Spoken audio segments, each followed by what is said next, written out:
इय्याका नअबुदु व इय्याका नस्तईन।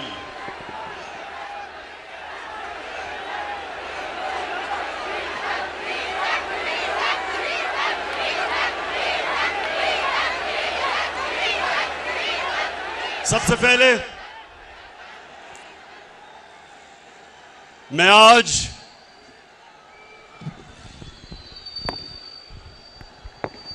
अपनी कौम का शुक्रिया अदा करता हूं। आपका मैं दिल से शुक्रिया अदा करता हूं कि आप जिस तरह मेरी कॉल पे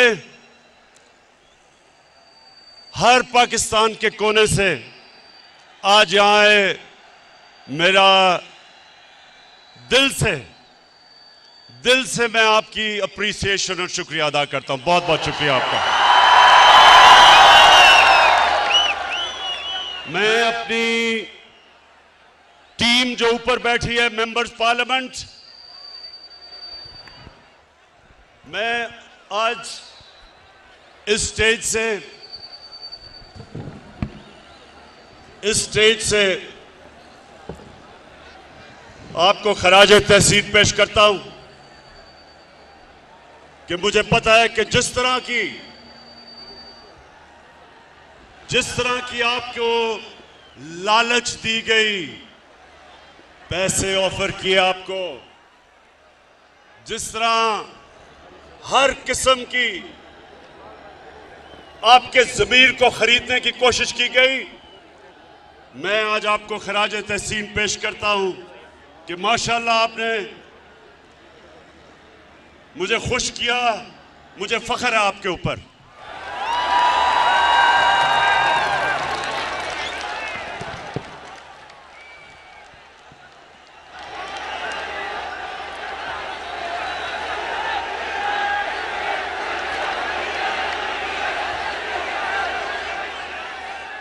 मैं थोड़ी अब खामोशी, क्योंकि मैंने आज आपसे बड़ी अहम बातें करनी है। इतना कई लोग दूर दूर से मेरे पास आए हैं, तो मैं चाहता हूं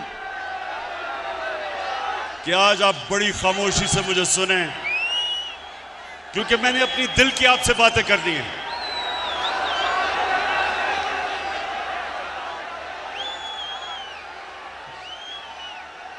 मेरे पाकिस्तानियों,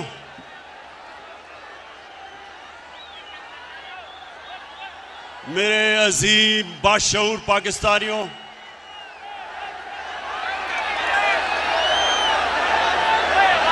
शुक्रिया, बहुत बहुत शुक्रिया।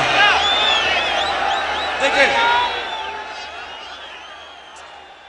मैंने आज आपको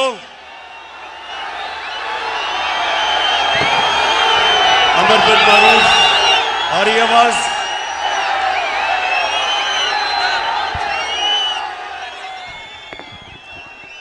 मैंने अमर बिन मारूफ पे आपको जो दावत दी, उसका क्या मतलब था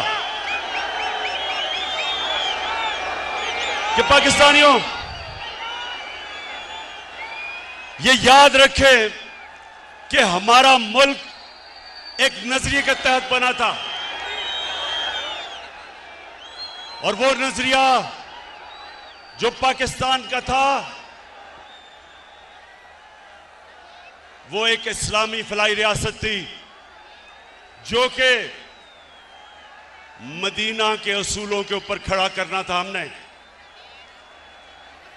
तो मेरे से लोग पूछते हैं, इमरान खान तुम दीन की इतनी बातें क्यों करते हो? मेरे से लोग पूछते हैं कि आप दीन को सियासत के लिए क्यों इस्तेमाल करते हैं? तो मैं आज आपको सबके सामने पहले ये जो मेरे दिल की बात है वो ये कि आज से 25 साल पहले जब मैंने अपनी जमात बनाई थी, तो मैं सिर्फ इसलिए सियासत में आया था कि हम जो नजरिया पाकिस्तान,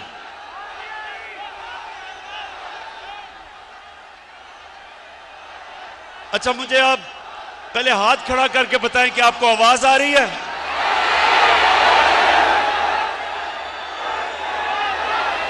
सबको आवाज आ रही है? उधर नहीं आ रही? अच्छा एक मिनट, जिनको आवाज नहीं आ रही वो हाथ खड़ा करें।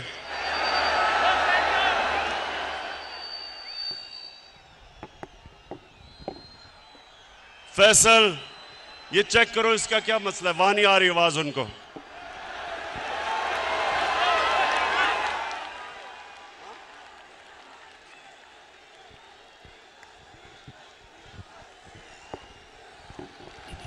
स्पीकर से लोग उतर जाए। आपसे गुजारिश है कि स्पीकर जो लगे हुए हैं उनसे आप उतर जाए ताकि आपको आवाज सही जाए।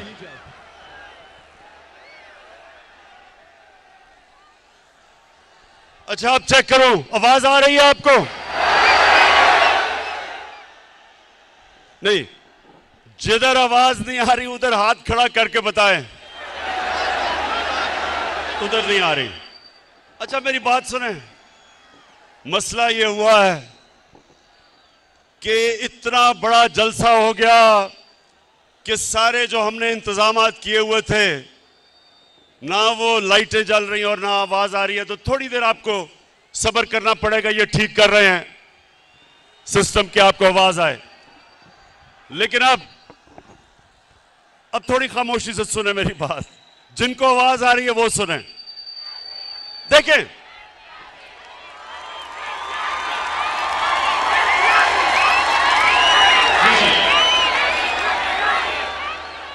मेरे पाकिस्तानियों, जब मैंने सियासत शुरू की तो मेरा एक मकसद था कि मेरा मुल्क जिस नजरिए के तहत बना था, आ गई आवाज? हाथ खड़ा करके बताएं आवाज आ गई है? नहीं तो तुमने इतनी मेरी अहम तकरीर आज मिस कर देनी थी। अच्छा सुने, मैंने बड़ी बातें आपसे करनी है और आखिर में जो मैं बात करूंगा वो सबसे अहम है। शाह महमूद कुरैशी ने जो बात की थी कि एक बाहर से मुदाखलत हो रही है पाकिस्तान में, उसके ऊपर मैं बाद में बात करूंगा। उससे पहले मेरे पाकिस्तानियों, मैं जो चीज आपने समझनी है कि जब तक हम अपने नजरिए पे नहीं खड़े होंगे पाकिस्तान कौम नहीं बनेंगे। हमें लोगों का हजूम होगा। कौम नजरिए पे बनती है और वो नजरिया क्या था? पाकिस्तान का नजरिया क्या है?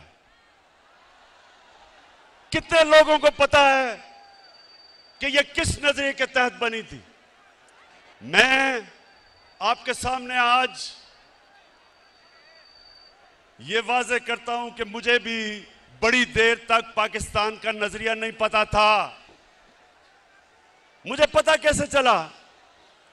18 साल की उम्र में बाहर गया, यूनिवर्सिटी बाहर पढ़ी, फिर मैं क्रिकेट खेलता था, आधा साल दुनिया में बाहर फिरता था। तो मैं जो पाकिस्तान के नजरिए पे आया हूं, मेरे पाकिस्तानियों, अपने जाती तजर्बे के ऊपर। और वो क्या था? जैसे जैसे मुझे दीन की समझ आनी शुरू हुई तो मुझे एक चीज मेरे ज़हन पे आई कि जो अल्लाह मुसलमानों को कहता है, जो हमारे नबी सल्लल्लाहु अलैहि वसल्लम ने मदीना का निज़ाम बनाया था, वो पाकिस्तान में तो नजर नहीं आ रहा, लेकिन वो मगरबी दुनिया में मुझे नजर आ रहा था। मुझे आहिस्ता आहिस्ता पता चला कि मोहम्मद अब्दू जो 100 साल से पहले यूरोप गए तो उन्होंने एक जुमला कहा। नौजवानों, उन्होंने जुमला ये कहा कि यूरोप में मुझे मुसलमान तो नहीं नजर आए, लेकिन बड़ा इस्लाम नजर आया। और वापस जब वो मिस्र गया तो कहता, या मुसलमान तो बड़े हैं लेकिन इस्लाम नहीं नजर आ रहा। तो मैंने अपने तजर्बे से जो मैंने मगरबी माशरे को समझा, तो मुझे पहली दफा समझ आया कि फलाई रियासत क्या होती है। पाकिस्तान में तो कोई फलाई रियासत नहीं थी। मैं जब पहली दफा बरतानिया गया तो पहली दफा मैंने समझा कि फलाई रियासत क्या है। बरतानिया में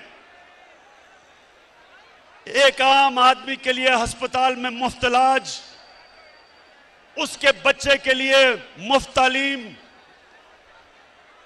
वो बेरोजगार होता था तो हुकूमत पैसे देती थी, अनएम्प्लॉयमेंट बेनिफिट्स। वो अदालत में जाता था तो हुकूमत उसको वकील करके देती थी। ये पहली दफा हमने देखा। और यही मेरे नबी सल्लल्लाहु अलैहि वसल्लम ने मदीना की रियासत में दुनिया की तारीख की पहली फलाई रियासत बनाई थी, जिधर पहली दफा रियासत ने जिम्मेदारी ली थी अपने बेवों की, यतीमों की, गरीबों की, बूढ़ों की, मजदूरों की। ये पहली दफा मुसलमानों की रियासत में ये चीज आई थी। तो ये तो मैंने यूरोप में देखी, स्कैंडिनेविया में देखा कि वो किस तरह अपने गरीब तबके को ऊपर उठाते हैं। और हाल ही में चाइना में देखा कि पिछले 30 साल में चाइना ने 70 करोड़ लोगों को गुर्बत से निकाला। ये वो हमारे नबी सल्लल्लाहु अलैहि वसल्लम के जो अहकामात थे उन पे चल रहे हैं। पाकिस्तानियों, ये याद रखें कि हमारे नबी सल्लल्लाहु अलैहि वसल्लम रहमतुल आलमीन थे।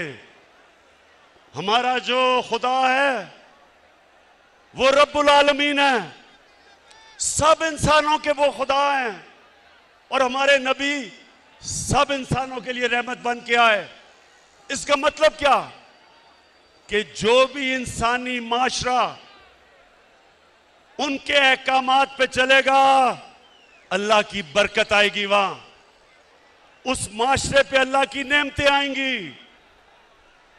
जब कुरान में अल्लाह कहता है कि नबी के रास्ते पे चलो, तो हमारी बेहतरी के लिए कहता है, क्योंकि जो मदीना की रियासत पे अल्लाह की नेमतें और बरकतें आई, देखते देखते एक रियासत, एक लोग जिनकी कोई हैसियत नहीं थी, दुनिया की उन्होंने इमामत की, वर्ल्ड लीडर्स बने। सदियों तक मुसलमानों ने दुनिया को लीडरशिप दी।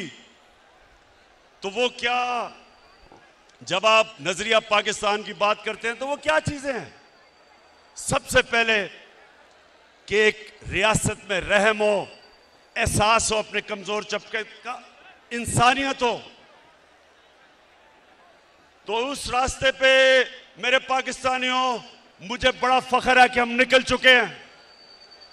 हम वो मुल्क हैं जो किसी भी दुनिया की डेवलपिंग वर्ल्ड, जो मुल्क तरक्की कर रहे हैं, किसी मुल्क के अंदर भी यूनिवर्सल हेल्थ कवरेज नहीं है। हर हमने खानदान को हेल्थ इंश्योरेंस दी 10 लाख रुपए की। ये हमने अपने नबी की सुन्नत पे चल के, कि एक आम आदमी जिसके पास पैसे नहीं, जिस घराने में गुर्बत हो, उधर उनको सबसे बड़ा मसला होता है कि कोई बीमार हो जाए, क्योंकि उनके पास पैसे नहीं होते। तो मेरे पाकिस्तानियों, मुझे फख्र है आज कि पाकिस्तान में वो हम हेल्थ इंश्योरेंस लेके आए हैं कि गरीब से गरीब आदमी एक प्राइवेट हॉस्पिटल में अपना जाके इलाज करवा सकता है, जिधर वो सोच भी नहीं सकता था पहले, तसव्वुर भी नहीं था। उसके अलावा हमारा जो एहसास का प्रोग्राम है, पाकिस्तान की तारीख में कभी इतना पैसा खर्च नहीं किया गया अपने कमजोर तबके को ऊपर उठाने के लिए। हमारा राशन है वो हम शुरू कर रहे हैं 2 करोड़ खानदान के लिए। ताकि उनको महंगाई के अंदर सहारा दिया जाए। हमारी नौजवानों, हमारा कामयाब पाकिस्तान का प्रोग्राम है, जिधर 20 लाख खानदानों को हम 5 लाख रुपए एक फर्द को कर्जा दे रहे हैं सूद के बगैर, जिधर 20 लाख उसी खानदान को कर्जा दे रहे हैं सूद के बगैर घर बनाने का, और उसी खानदान को एक फर्द को टेक्निकल एजुकेशन दे रहे हैं ताकि वो अपना रोजगार कमा सके। ये पहली दफा हमारे मुल्क की तारीख में निचले तबके को ऊपर उठाने की कोशिश हो रही है। और जब मेरे नौजवानों, हमारे पास टैक्स पे पैसा आया, हमारा टैक्स बढ़ा, तो सबसे पहले मैंने काम किया, 250 अरब रुपए की हमने सब्सिडी देके पेट्रोल की कीमत बजाय 10 रुपए बढ़ाने की 10 रुपए कम की।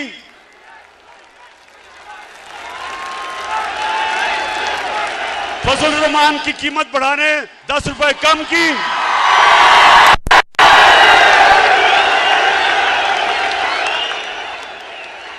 और बिजली की कीमत 5 रुपए यूनिट कम की, 250 रुपए की हमने सब्सिडी दी।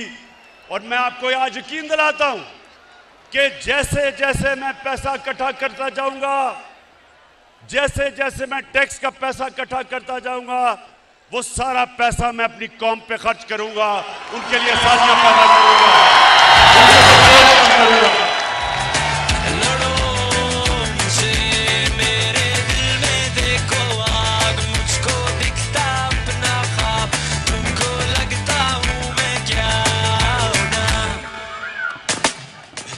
माशाअल्लाह, मेरी कौम का जुनून, इस जुनून को इंशाअल्लाह हमने काबू करके पाकिस्तान को दुनिया की अजीम कौम बनाना इंशाअल्लाह। उसके साथ सुनते रहे मेरे पाकिस्तानियों, मेरा जो किबला है, मेरा जो नजरिया है, वो मैं 25 साल से उस नजरिए पे खड़ा हूं। और मेरा ये ईमान है कि हमारा मुल्क सिर्फ तब तरक्की करेगा अगर वो मेरे नबी सल्लल्लाहु अलैहि वसल्लम के रास्ते पे चले, उनकी सुन्नत पे चले। और उनकी सुन्नत थी मदीना की रियासत। तो सबसे पहले इंसानियत का निजाम, जिसमें हमारे में रहम हो, हम बजाय अमीर को अमीर करते जाएं, हम अमीर से टैक्स इकट्ठा करके अपने गरीब लोगों को ऊपर उठाएं। और इंशाअल्लाह मेरा यह वादा है कि जब हम 5 साल मुकम्मल करेंगे, सारा पाकिस्तान देखेगा कि कभी इस मुल्क की तारीख में किसी गवर्नमेंट ने इतनी तेजी से पाकिस्तान की गुर्बत कम नहीं की। दूसरा, मेरे नबी सल्लल्लाहु अलैहि वसल्लम ने जो मदीना की रियासत में उनका दूसरा हुक्म था, वो इंसाफ, कानून की हुक्मरानी। उन्होंने कहा, मेरी कौम ये सुन लो, ये आज बड़ा जरूरी आपके लिए समझना है कि मैं इनको क्यों नहीं एनआरओ देता, क्योंकि मेरे नबी का फरमान था कि तुम्हारे से पहले बड़ी कौमें तबाह हुई, जिधर छोटा चोर चोरी करता था तो उसको जेल में डाल देते थे, और जब बड़ा डाकू चोरी करता था उसको एनआरओ दे देते थे।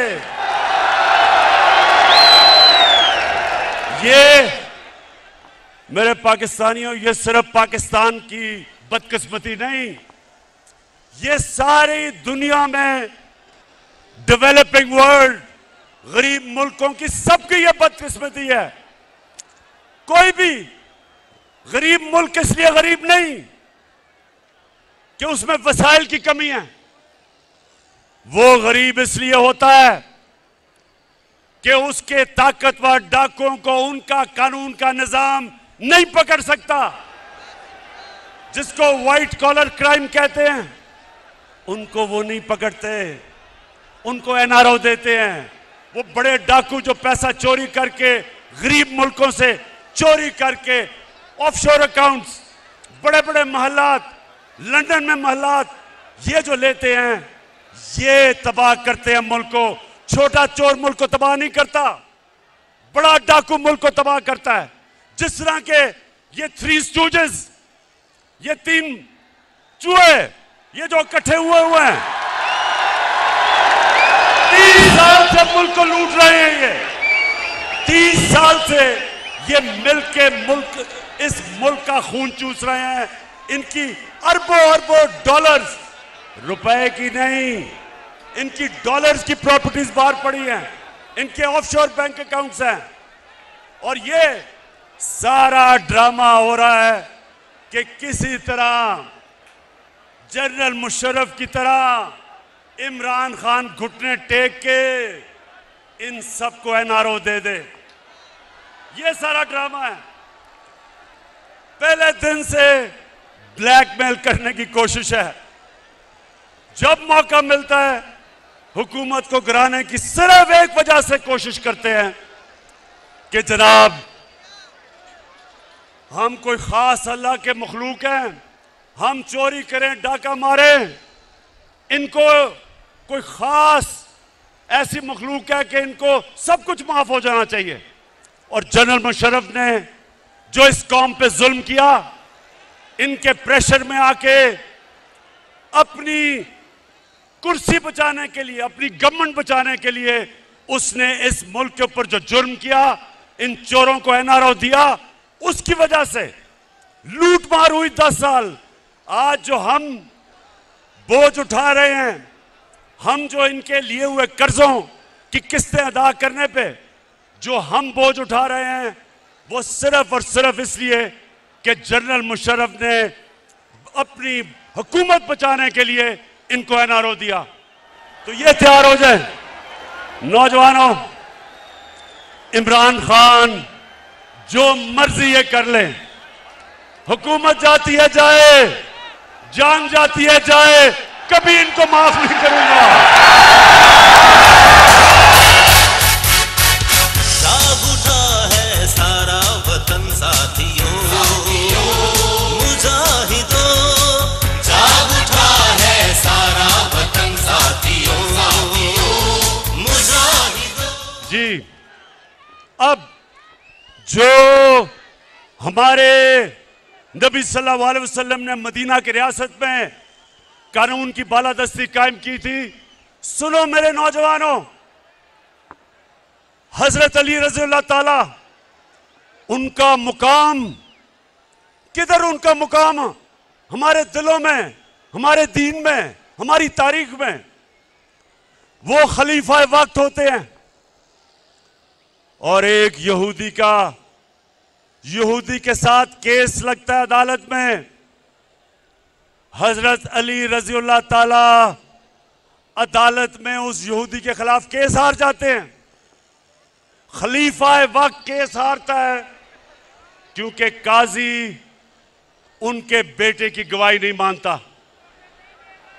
अब इससे क्या चीज सामने आती है? सबसे पहले कि खलीफा वक्त भी कानून के ऊपर नहीं होता। मुसलमानों का जो इंसाफ का निजाम था, हमारे नबी सल्लल्लाहु अलैहि वसल्लम ने कहा मेरी बेटी भी जुर्म करेगी तो उसको सजा मिलेगी।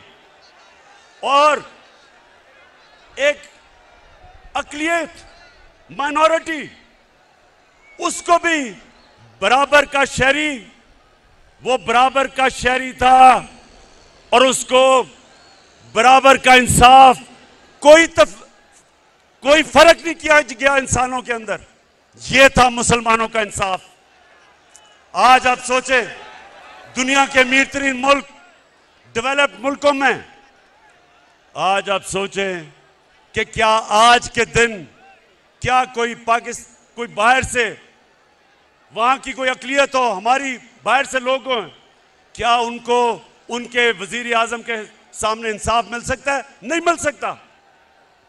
आज सोचें कि किसी तरह माइनॉरिटीज को दुनिया में चले जाएं, जो मुसलमानों के दौर में मदीना की रियासत में जो माइनॉरिटीज को प्रोटेक्शन थी, जो उनके हकूक थे, आज आपको डेवलप्ड वर्ल्ड में नहीं मिलते। तो इसका मतलब क्या है कि रहमतुल लिल आलमीन सब इंसानों के लिए रहमत बन के आए थे, इंसानियत को इकट्ठा करने आए थे, तकसीम नहीं करने आए थे, नफरतें नहीं पैदा करने आए थे। और इसलिए मैं पाकिस्तान को वो मुल्क समझता हूं कि हमने भी उधर पहुंचना है। हमारी अक़लियतें बराबर के शहरी हैं, कानून के सामने वो बराबर हैं। हम वो मुल्क बनना चाहते हैं जो इंसानों को इकट्ठा करेगा। हम वो फॉरेन पॉलिसी लाना चाहते हैं जो किसी के साथ जंग में शरीक नहीं होगा, लेकिन अमन में हम सबको इकट्ठा करने के लिए तैयार हैं। हम वो, मेरे पाकिस्तानियों, हम वो पाकिस्तान बनाना चाहते हैं जिधर एक कमजोर से कमजोर आदमी को पूरी तरह हमारा इंसाफ का निजाम इंसाफ दे।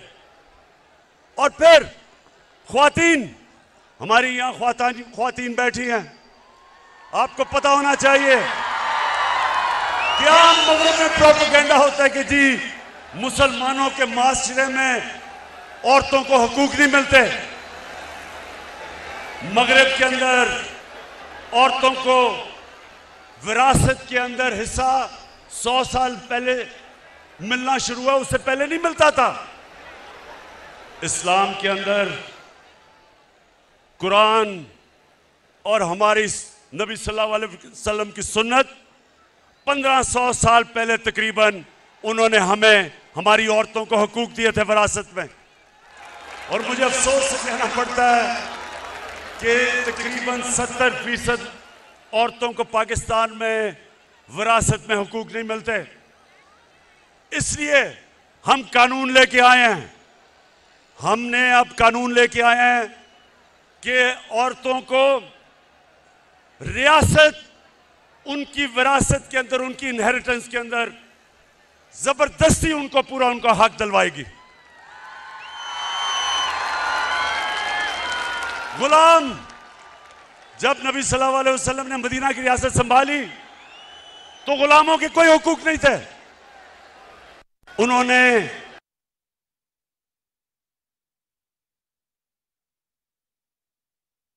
गुलाम रखना है तो उसको एक घर के फर्द की तरह रखो।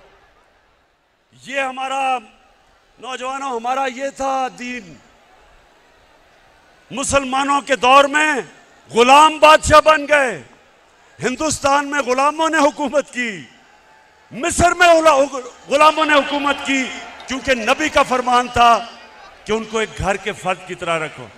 तो मेरे पाकिस्तानियों, मुझे बड़ा अफसोस होता है जो मैं मदीना की रियासत जिस तरफ हम सफर पर निकले हुए हैं, मैं ये चाहता हूं कि हम घर के मुलाजमों को, उनको भी उसी तरह रखें, उनको भी अच्छा खाना दें, उनके भी हुकूक रखें, वो भी इंसान है।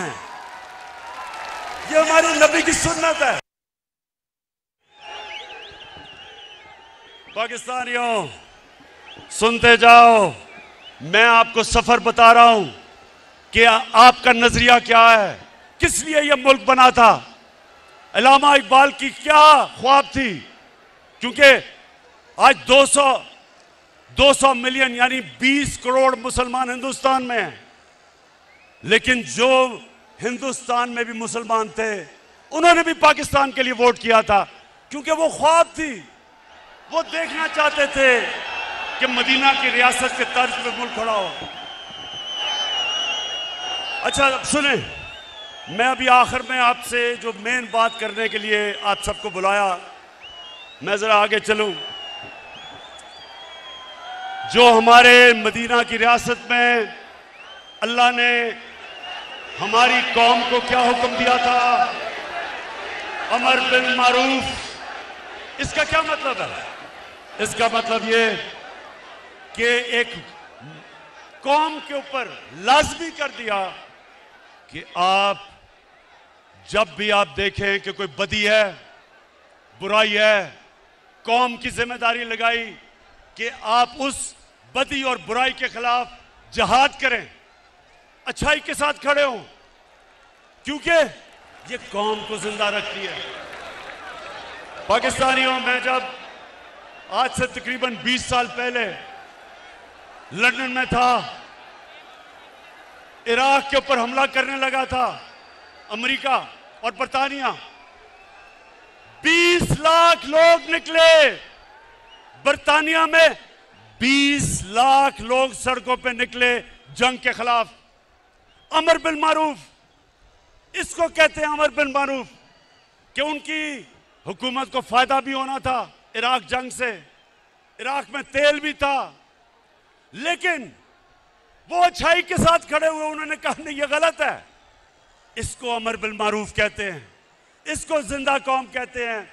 और मैं आज सबको देख के मुझे खुशी ये है कि मैंने जब आपको कॉल दी, ये जो लोगों के ज़मीरों का सौदा हो रहा है, एक गवर्नमेंट को गिराने की कोशिश क्या कर रही है, पैसे लगा रहे हैं लोगों को खरीदने के लिए। तो मैं आज आप सबका शुक्रिया अदा करता हूं कि आप इस तादाद में यहां आए और आपने बताया कि आप इस जुर्म में शरीक नहीं।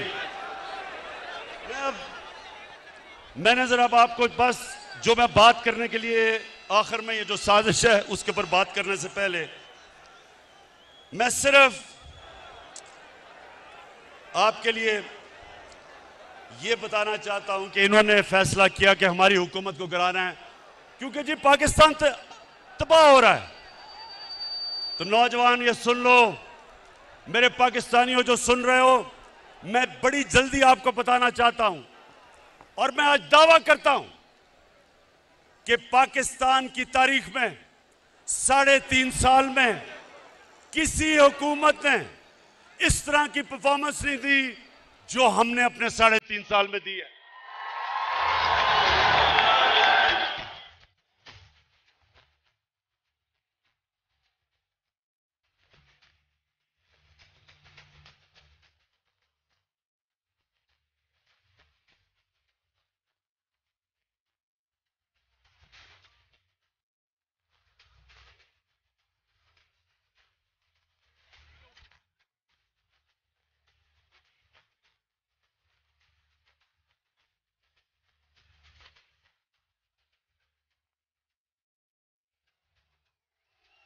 अच्छा, अब जो यहां मेरे नौजवान हैं, आपने डिसिप्लिन का मुजाहरा करना है, ये बड़ा जरूरी है, क्योंकि आपने मेरी बात सुननी है, इसलिए तंग नहीं करना लोगों को, डिसिप्लिन रहना है।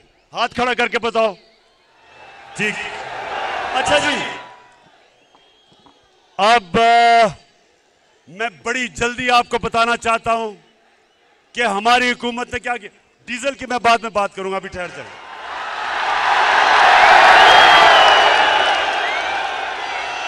डीजल की कीमतें, शुक्र करें, 10 रुपए कम की है डीजल की कीमत।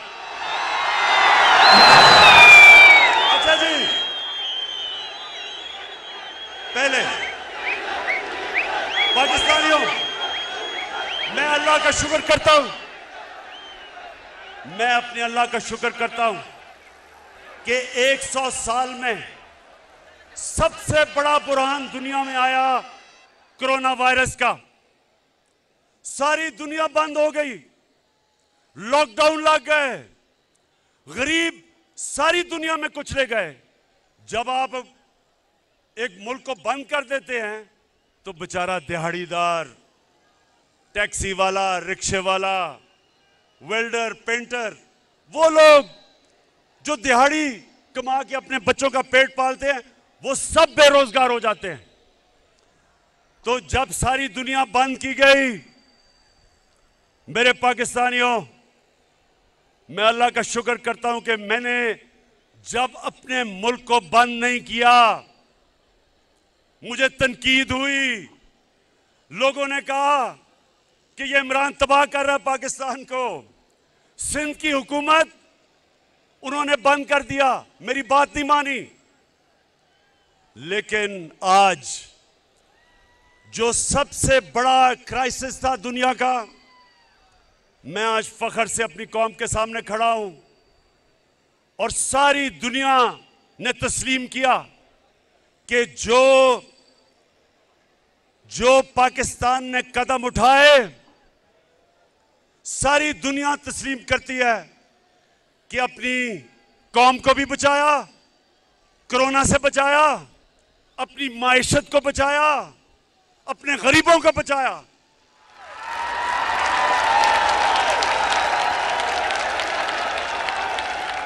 अभी वर्ल्ड बैंक ने एक रिपोर्ट दी है।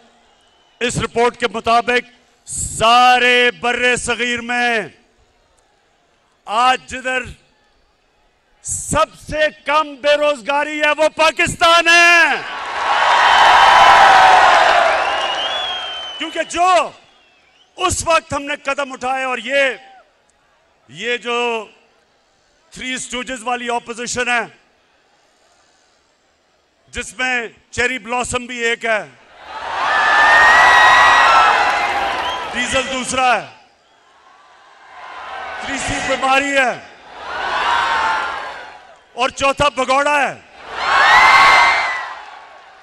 इन सारों ने मेरी तनकीद की और मैं अपने अल्लाह का शुक्र करता हूं कि उसने मेरे मुल्क को निकाला उसमें से। और मैं उस दौरान जब सारी दुनिया की माइशत तबाह हो रही थी, पाकिस्तान वो मुल्क है जिसने 5.6% के ऊपर हमारी माइशत ने तरक्की की, जो सारे दंग रह गए, ऑपोजिशन दंग रह गई। अल्लाह का शुक्र अदा करता हूं। तो हमने क्या किया उस दौरान जब दुनिया मुश्किल में थी? पाकिस्तान की एक्सपोर्ट्स रिकॉर्ड, हमारी मुल्क की तारीख में सबसे ज्यादा एक्सपोर्ट्स पाकिस्तान ने की। हमने पाकिस्तान की तारीख में सबसे ज्यादा टैक्स इकट्ठा किया। हमने अपने बैरून मुल्क पाकिस्तानियों को उनको इंसेंटिव्स दिए और सबसे ज्यादा पाकिस्तान की तारीख में उन्होंने डॉलर्स पाकिस्तान में भेजे, रिमिटेंसेस पाकिस्तान में भेजी। हमारी कंस्ट्रक्शन इंडस्ट्री, आज जरा पूछें कंस्ट्रक्शन इंडस्ट्री के लोगों में कि जो हमने उनके लिए आसानियां पैदा की, आज हमारी कंस्ट्रक्शन इंडस्ट्री में 1500 अरब रुपए का मजीद वेल्थ क्रिएशन हुई। कंस्ट्रक्शन इंडस्ट्री के साथ 30 इंडस्ट्री चली, इसलिए हमारे मुल्क में बेरोजगारी नहीं हुई जो सारी दुनिया में कोरोना की वजह से हुई। हमारा जो ज़राअत थी, नौजवानों ये सुनते रहो, क्योंकि 60% पाकिस्तान ज़राअत के ऊपर रहता है, देहात में रहता है। आज आप अपने किसानों से पूछो कि इस मुल्क की तारीख में सबसे ज्यादा पैसा ज़राअत में गया। 5 फसलें पाकिस्तान की तारीख में सबसे रिकॉर्ड फसलें हुई। गंदम रिकॉर्ड, गंदम की फसल रिकॉर्ड, चावल की फसल रिकॉर्ड, मकई की फसल रिकॉर्ड, चावल की फसल रिकॉर्ड,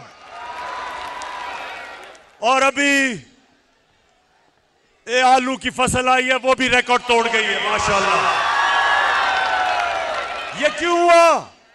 क्योंकि हमने किसानों की मदद की।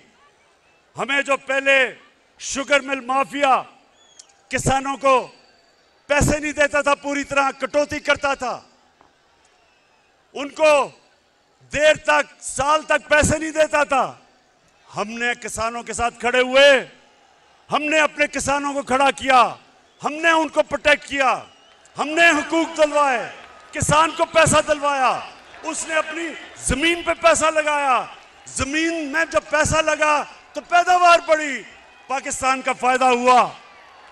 तो मुझे बड़ा फख्र है अपने किसानों पे। और फिर नौजवानों, इंडस्ट्री, आज पाकिस्तान की इंडस्ट्री तेजी से बढ़ रही है।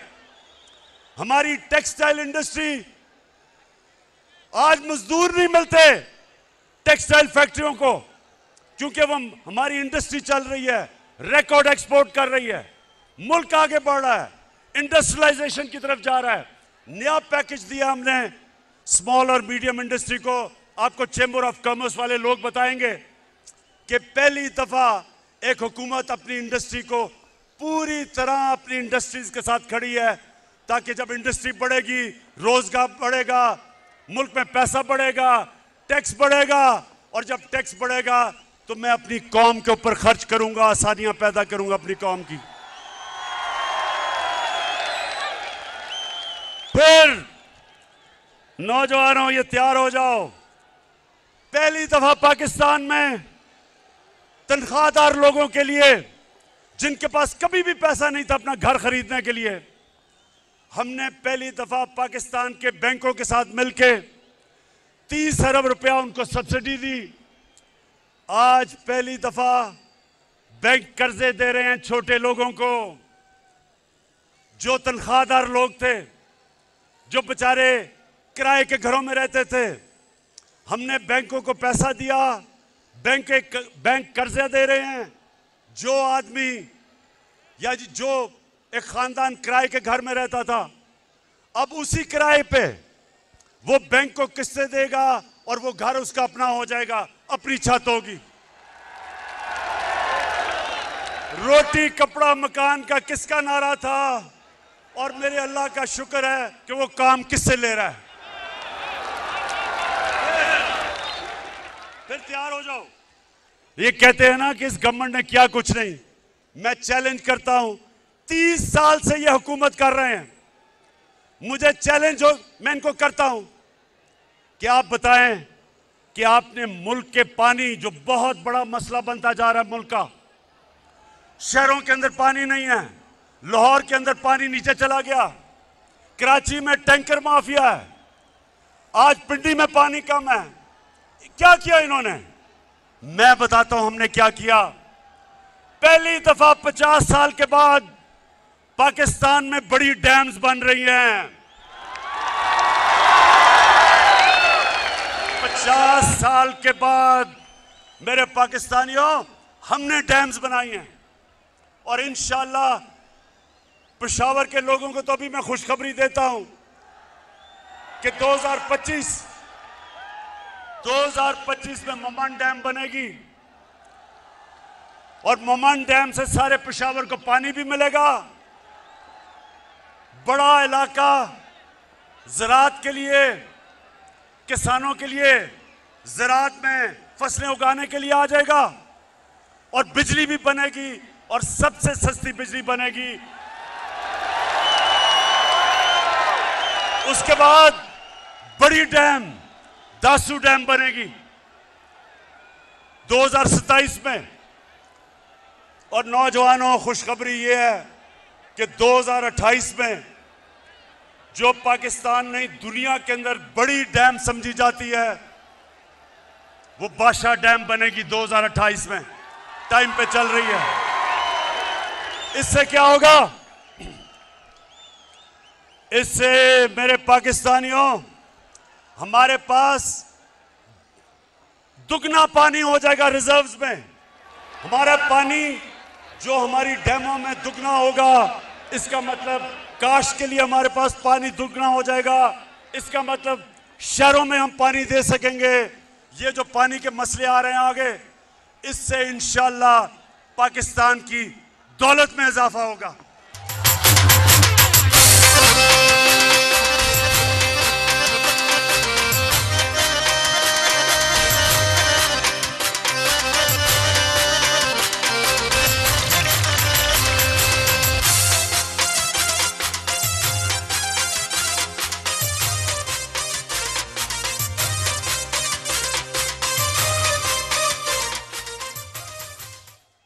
अच्छा, अब जरा भी मैं आपने असल जो मैं आखिर में बात करनी है उसकी आपको इंतजार करनी पड़ेगी। मैं सिर्फ ये जो लोग कहते हैं ना कि इन्होंने किया क्या है, तो मैं आज अपनी कौम को बताऊं हमने किया क्या है। मैं अपने मीडिया के लोगों को कहना चाहता हूं कि जब आप शाम को अपने टीवी शोज करते हैं, मैं एंकर्स को कहता हूं, खुदा के वास्ते कोई माइशत के माहिरों को बुला लें और उनको बैठ के कम से कम मुआवजा करें कि पहले मुल्क से क्या होता था और हमने 3.5 साल में मुल्क के लिए क्या किया है। अब अगर मरियम बीबी जिसने जिंदगी में 1 घंटे का काम नहीं किया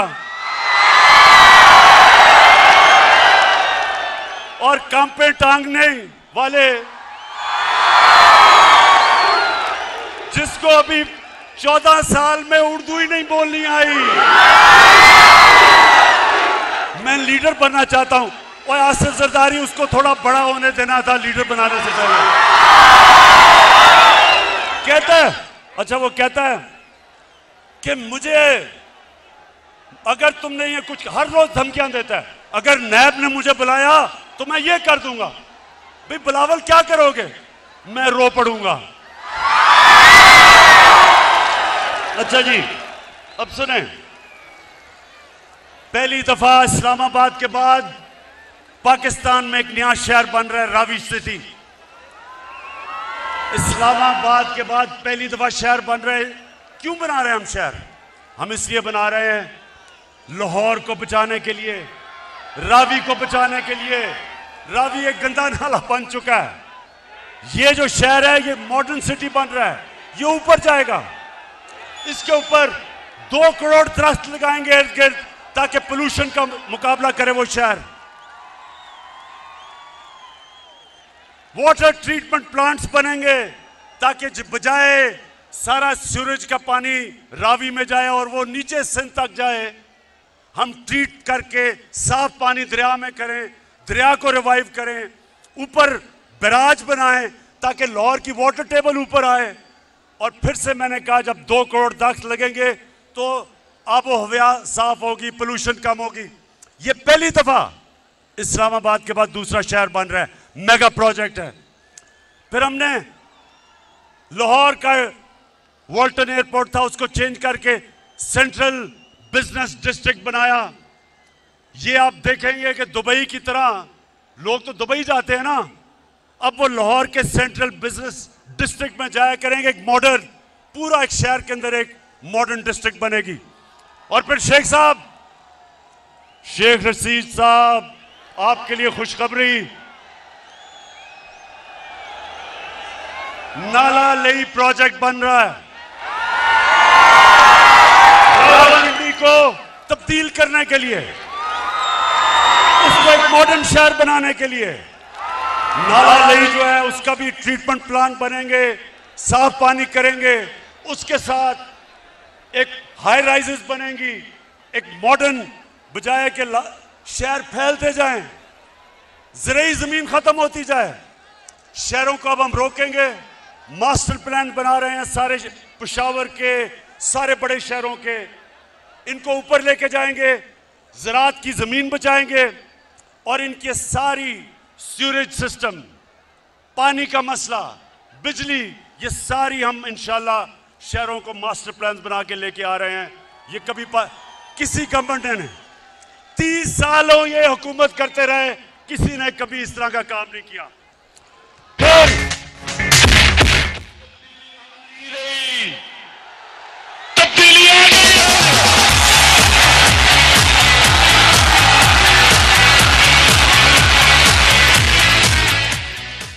माशाल्लाह माशाल्लाह, जुनून आपका मैं मान गया हूं।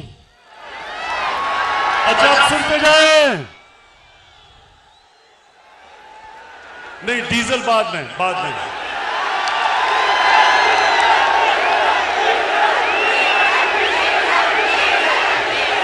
अच्छा सुने मेरे पाकिस्तानी, सुने, क्या मैं आपको बताना चाहता हूं कि करप्ट हुकूमतों में मुल्क को नुकसान क्या होता है और जब एक ईमानदार लोग हुकूमत करने आते हैं तो मुल्क को फायदा क्या होता है। अब सुने जरा, खामोशी से सुनना है, डीजल की बाद में बात करेंगे।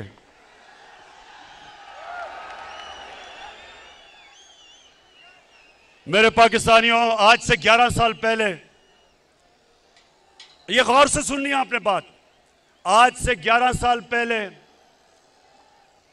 बलूचिस्तान के अंदर कोयले और तांबे की कानें थी रेकोडिक में।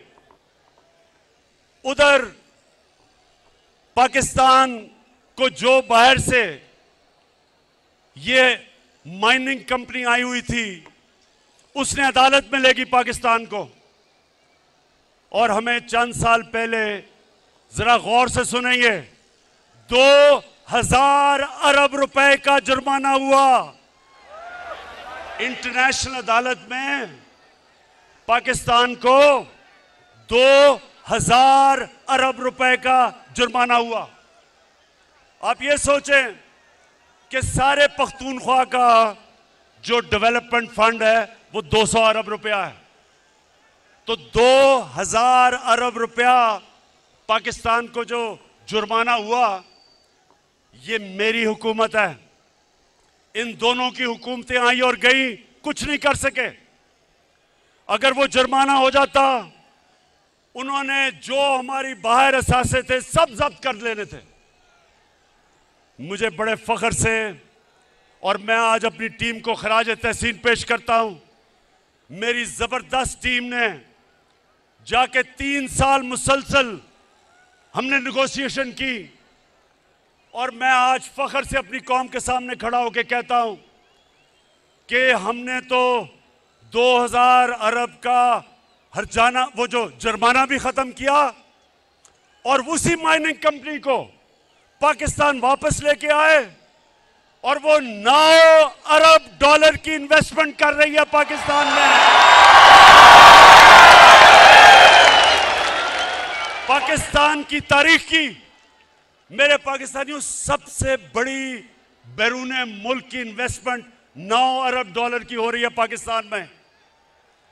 सबसे पहले तो मैं बलूचिस्तान के लोगों, आज मैं आपके लिए इतना खुश हूं क्योंकि इसका ज्यादा पैसा आपके पास जाएगा। बलूचिस्तान पीछे रह गया है।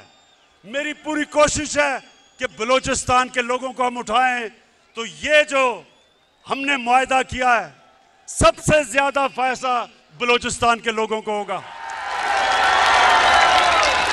और उसके बाद जो हमारा मसला, जो हमारे रुपए पे प्रेशर रहता है, इसकी वजह से फॉरेन एक्सचेंज आएगा पाकिस्तान में, और इंशाल्लाह हमारा रुपया भी आगे मजबूत होगा। हमें जो IMF के पास जाना पड़ता है, हर हमेशा डॉलर कम हो जाते हैं।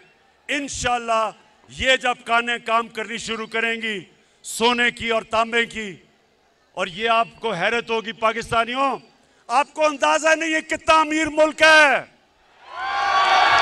आपको अंदाजा नहीं है, पाकिस्तान में दुनिया में सबसे ज्यादा सोने और काने की जो कान होंगी, जो माइंस होंगी दुनिया में, जो रिजर्व्स होंगे गोल्ड और कॉपर के, वो पाकिस्तान में होंगे। माशाल्लाह आपका मुस्तकबिल रोशन है मेरे पाकिस्तानियों।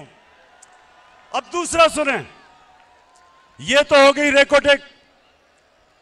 एक और हुआ था, आपको याद होगा, एक रेंटल पावर्स, पीपल्स पार्टी के दौर में बहुत बड़ी करप्शन हुई थी रेंटल पावर की। फिर पाकिस्तान के ऊपर जुर्माना हो गया इंटरनेशनल कोर्ट में। 200 अरब रुपए का हमारे मुल्क को जुर्माना हुआ, 200 अरब रुपए का। तुर्की की कंपनी थी, पाकिस्तान को उसको 200 अरब रुपए देने थे। पाकिस्तानियों, मैंने सदर अर्दोगान से बात की और उसने बैठ के हमने वो 200 अरब रुपए का जुर्माना खत्म किया। चलो चलो इमरान के साथ, चलो चलो इमरान के साथ, चलो चलो इमरान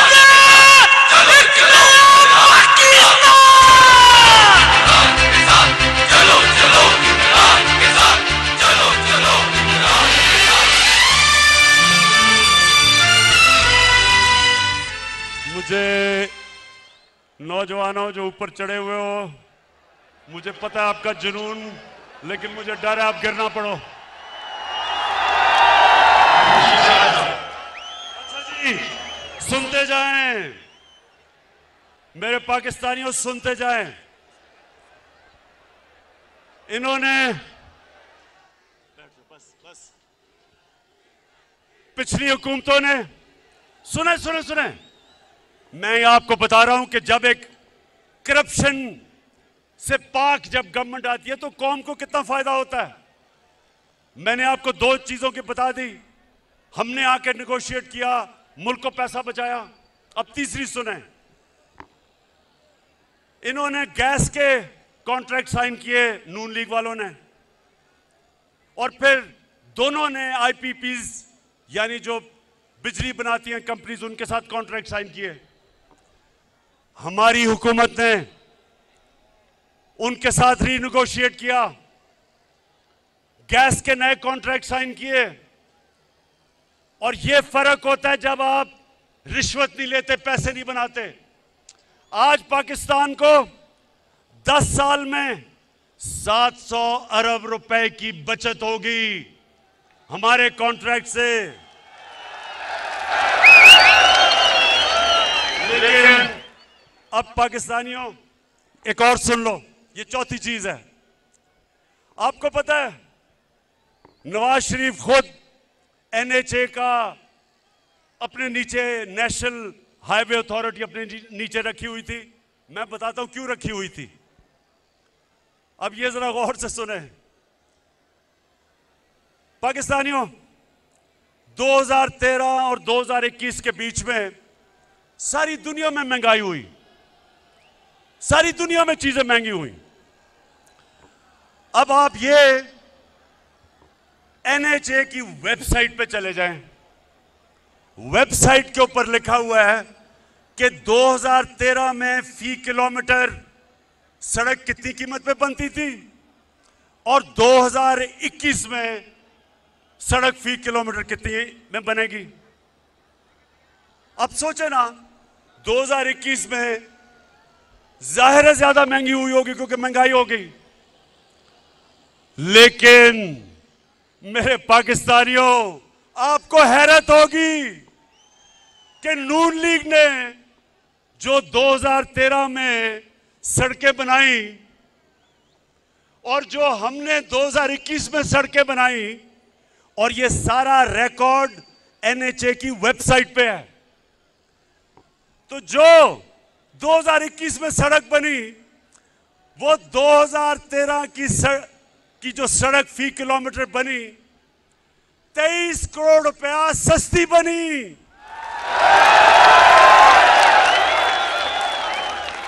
मुराद सईद, आज मैं आपको खराज तहसीन पेश करता हूं। एनएचए इनके नीचे है। इसने जब मुराद ने मुझे शुरू में बताया तो मैं मानू ना कि ये कैसे हो गया। फिर मैंने इसकी बात नहीं मानी। फिर मुझे एक दोस्त मिलने आया, वो कहता मेरा एक बिल्डिंग प्रोजेक्ट है।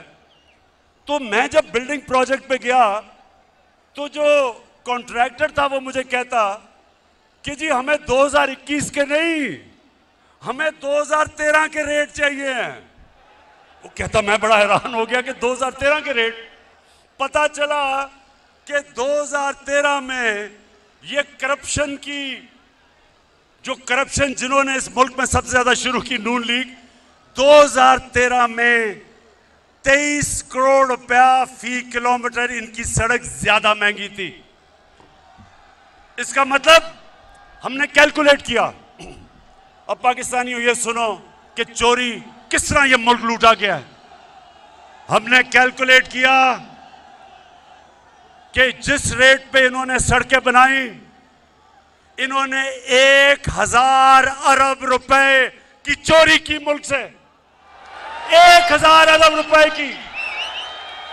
यानी कि एक ईमानदार हुकूमत ने 1000 अरब रुपया अपनी कौम का बचाया, जिसकी वजह से दुगनी सड़कें बनाई हैं हमने, इनसे दुगनी सड़कें बनाई हैं, जो पैसा बचा। मैं आने लगा हूं बस आखिरी बात जो मैं असल जिसलिए आपको बुलाया था। आज सबके लबों पे है तराना इंसाफ का, यारो आने वाला है ज़माना इंसाफ का। मैं सिर्फ दो आने वाली नस्लों के लिए दो चीजें, मुझे पूछो, मैं इनसे पूछता हूं, 30 साल से आप हुकूमत में थे, कभी आपने सोचा अपनी आने वाली नस्लों का? ये पहली हुकूमत है जिसने क्लाइमेट चेंज की बात की, जिसने पाकिस्तान में दरख्त उगाने की बात की, जिसने पाकिस्तान में सबसे पहले 1 अरब दरख्त उगाए पख्तूनख्वा में 2013 और 18 के बीच में, और आज हम 10 अरब इंशाअल्लाह अपने मुल्क में दरख्त उगा के अपने आने वाली नस्लों के लिए एक बेहतर पाकिस्तान इंशाअल्लाह छोड़ के जाएंगे।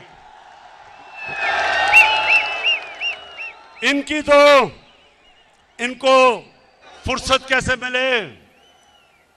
इनको तो सारी छुट्टियां, बच्चे सब कुछ लंदन में बैठे हैं, इनको तो पाकिस्तान की क्यों फिक्र हो? ये तो नस्लों के लिए लंदन के लिए तैयारी करवा रहे हैं, घर महलात खरीद रहे हैं। पाकिस्तानियों, जो दूसरी चीज मैं आज आपके सामने, सबके सामने जो कहना चाहता हूं कि आपको अंदाजा नहीं कि हमारा मुल्क में अल्लाह ने किस किस्म की खूबसूरती और किस किस्म की नेमतें बख्शी हैं। यहां गिलगित बल्तिस्तान के चीफ मिनिस्टर बैठे हैं, खालिद, मैं इसके साथ मिलके मैं आज आप सबके सामने दावा करता हूं कि हमने इंशाअल्लाह पाकिस्तान को दुनिया का टूरिज्म सेंटर बनाना है। स्कर्दू को हमने इंटरनेशनल एयरपोर्ट बनाया, अब दुनिया से डायरेक्टली स्कर्दू टूरिस्ट आया करेंगे। स्कर्दू को इंशाअल्लाह उसके इर्द गिर्द जो इलाके हैं, मैंने ऑस्ट्रियन से बात की है, ऑस्ट्रिया में सबसे ज्यादा स्कीइंग होती है, स्कर्दू को इंशाअल्लाह पाकिस्तान का स्कीइंग कैपिटल बनाएंगे। और आप देखेंगे कि किस तरह बाहर से पैसा आता है। हमारे मुल्क में जिस तरह की खूबसूरती है, किसी ने सोचा ही नहीं टूरिज्म को डेवलप करने का। मैं आपको साबित करता हूं कि अगर ये, मुझे अफसोस है कि कोरोना की वजह से हम आगे नहीं बढ़ सके, क्योंकि सारी दुनिया में टूरिज्म खत्म हो गई, लेकिन इंशाअल्लाह जैसे कोरोना खत्म हुई, मैं अब आपको इस मुल्क में टूरिज्म उठा के दिखाऊंगा, मुल्क में पैसा ला के दिखाऊंगा, और सबसे ज्यादा अपने नौजवानों के लिए रोजगार पैदा करूंगा।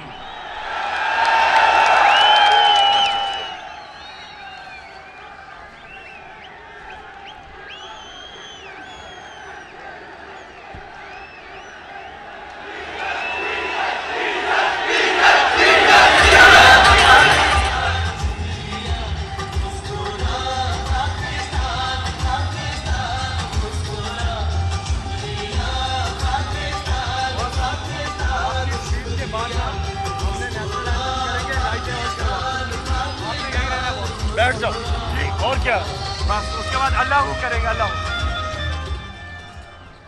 अच्छा मेरे पाकिस्तानियों, मैंने जिस असल वजह से आपको यहां बुलाया था, अब मैं उस बातों पे आने लगा हूं, लेकिन नौजवानों आप सामने खड़े हैं, ये आपने बड़ी खामोशी से सुनना है।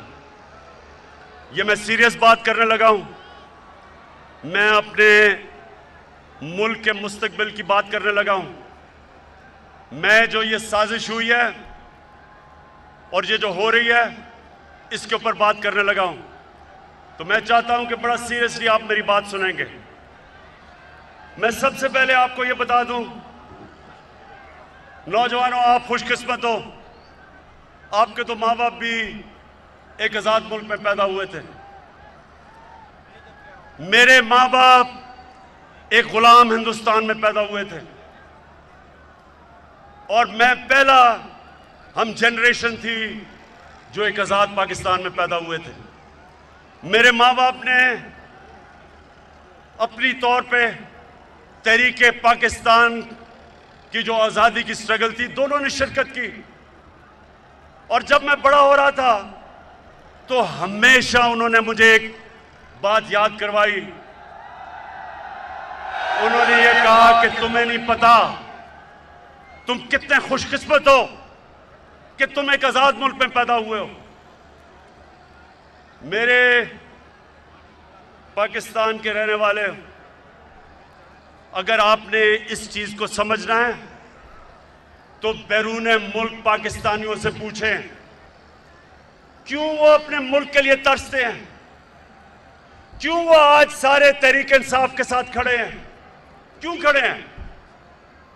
क्योंकि जब वो बाहर किसी पराए मुल्क में रोजी कमाने जाते हैं तो उनको सबसे ज्यादा कदर होती है कि अपने मुल्क में रहना कितनी बड़ी अल्लाह की नेमत है। एक आजाद मुल्क में रहना कितनी बड़ी अल्लाह की नेमत है। तो मैं जब अपनी पॉलिटिक्स शुरू की थी 25 साल पहले, तो मैंने अपना नस्बुलैन अपनी जमात का नौजवानों इया का नाबुदु व इया का नस्ताइन क्यों रखा था? इसलिए रखा था कि अल्लाह तेरी इबादत करता हूं और तेरे से मदद मांगता हूं और किसी के सामने नहीं झुकता।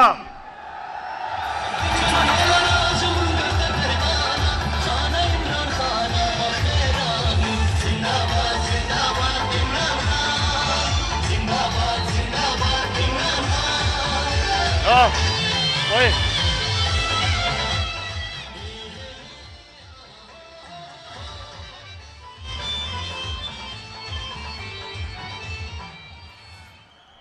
ला इलाहा इल्लल्लाह। पाकिस्तान जब बन रहा था तो नारा था कि पाकिस्तान का मतलब क्या?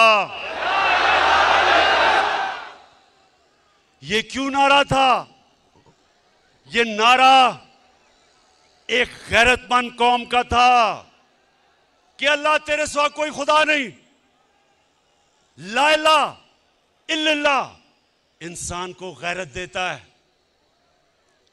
मेरे पाकिस्तानियों, ये याद रखना कि सारी दुनिया उस इंसान की इज्जत करती है जो अपनी इज्जत करता है।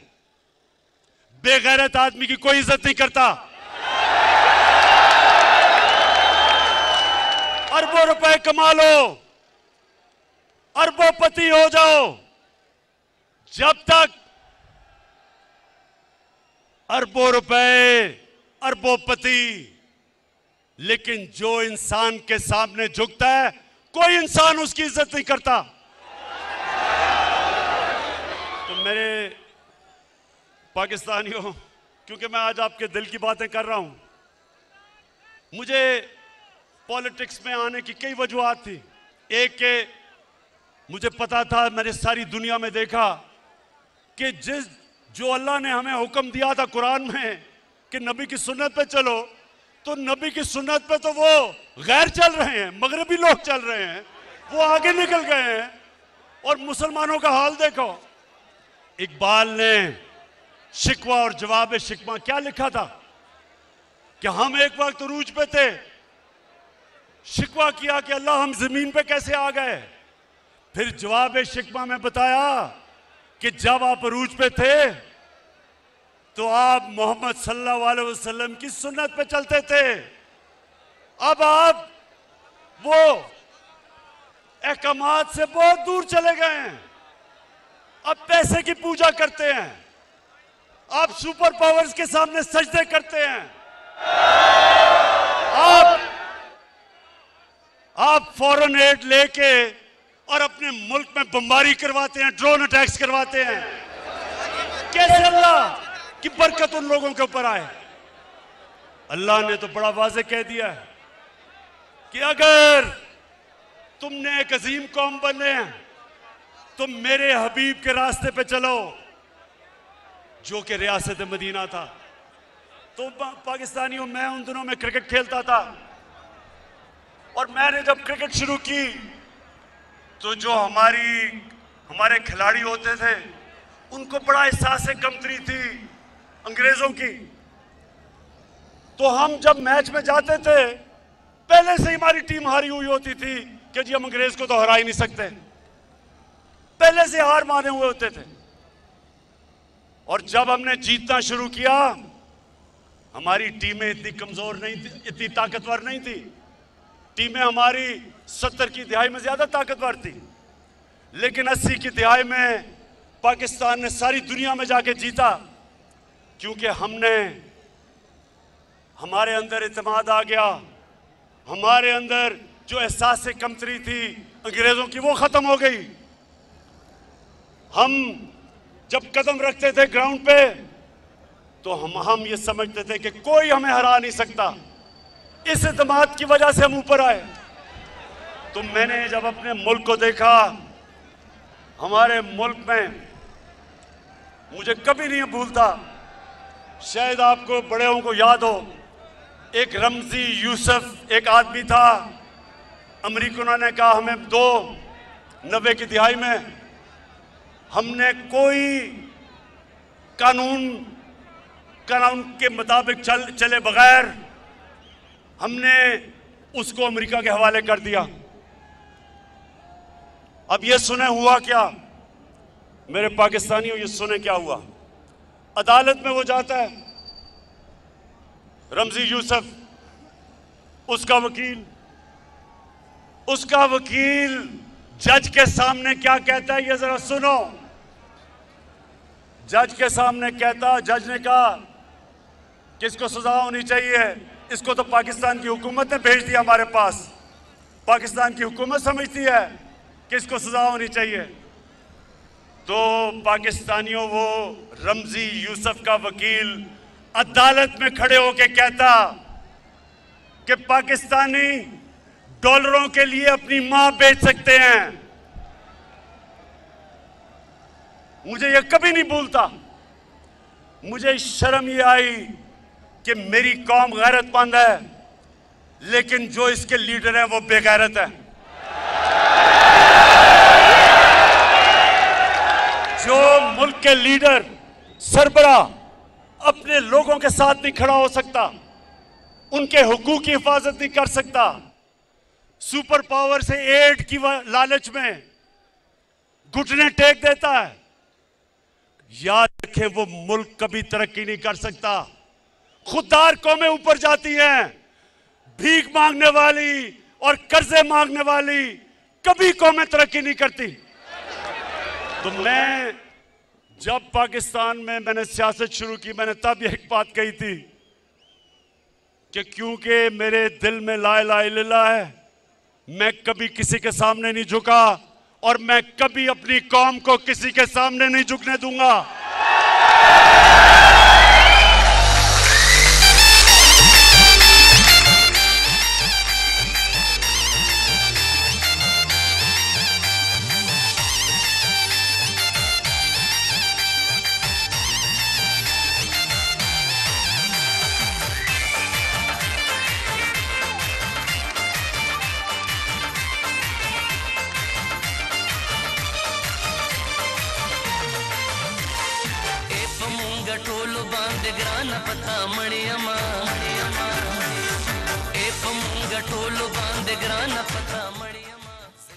माशाल्लाह माशाल्लाह, मेरी कौम का बड़ा स्टेमिना है।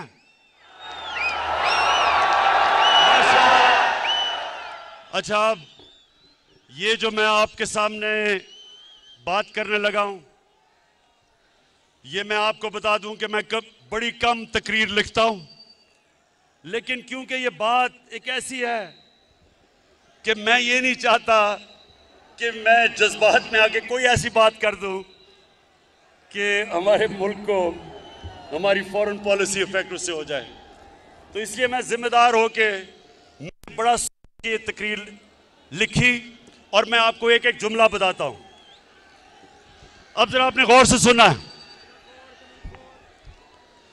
हमारे मुल्क को हमारे पुराने लीडर्स की करतूतों के हाथों धमकियां मिलती रहीं। हमारे सुनते रहे, हमारे मुल्क को हमारे पुराने लीडर्स की करतूतों की वजह से धमकियां मिलती रही। ये सुने अगला, हमारे मुल्क में मुल्क के अंदर मौजूद लोगों की मदद से हुकूमतें तब्दील की जाती रही। समझ गए? अपने लोगों की मदद से हुकूमतों को तब्दील किया। भुट्टो, जुल्फिकार अली भुट्टो,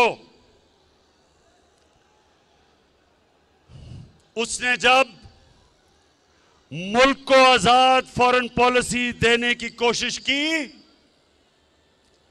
जुल्फिकार अली भुट्टो, मेरे उससे बहुत इख्तलाफात होंगे लेकिन मुझे उसकी खुददारी हमेशा पसंद थी।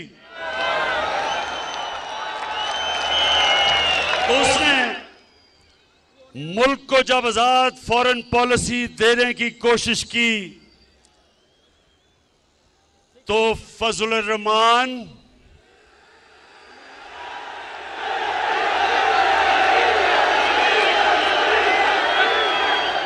और भगोड़ू नवाज शरीफ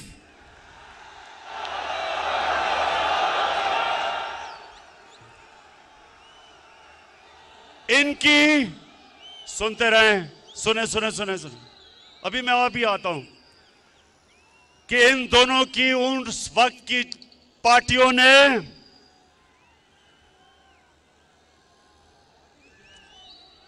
जुल्फिकार अली भुट्टो के खिलाफ तहरीक चलाई और आज जैसे हालात बना दिए गए मुल्क में और उन हालात की वजह से जुल्फिकार अली भुट्टो को फांसी दी गई। गौर से सुने एक एक बात जो मैं आपके सामने रख रहा हूं।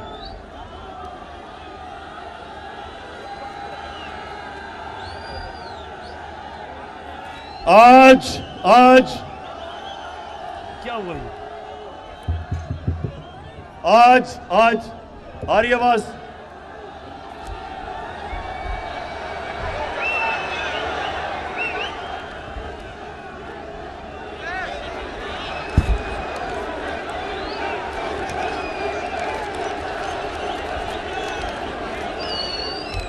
ये स्पीकर से लोगों को उतार दीजिए प्लीज।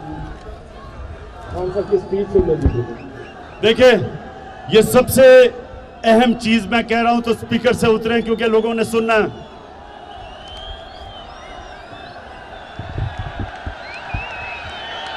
अच्छा, आवाज आ रही है?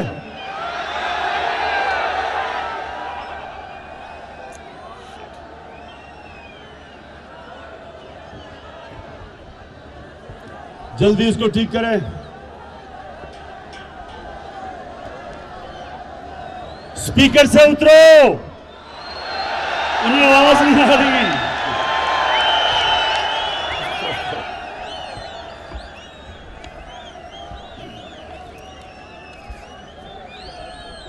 अच्छा सुने, मुझे लगता है आपको बाद में बताना पड़ेगा कि मैंने क्या कहा है। अच्छा जी, आज अच्छा, अब स्पीकर से दूर है ना, ये बड़ी अहम तकरीब मैंने करनी है। आज उसी भुट्टो के दामाद आसिफ जरदारी सबसे बड़ी बीमारी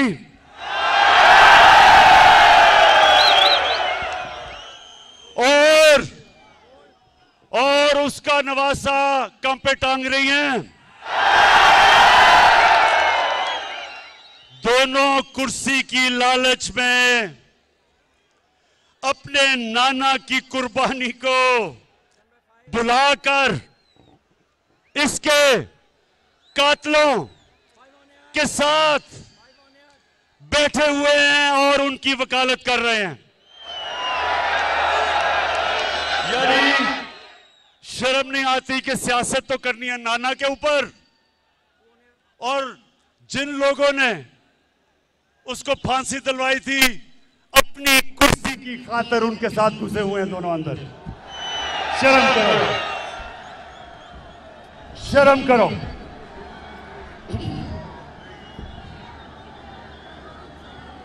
अच्छा, आज फिर मुल्क को उन्हीं हालात के सामने रख दिया गया है। अब ये सुने, हमारे मुल्क की जो पॉलिसी है, फॉरेन पॉलिसी, उसको मड़ोड़ने की कोशिश बाहर से की जा रही है। बाहर से हमारे मुल्क की फॉरेन पॉलिसी को मुतासिर किया जा रहा है। इस साजिश का, अब सुने, ये शाह महमूद,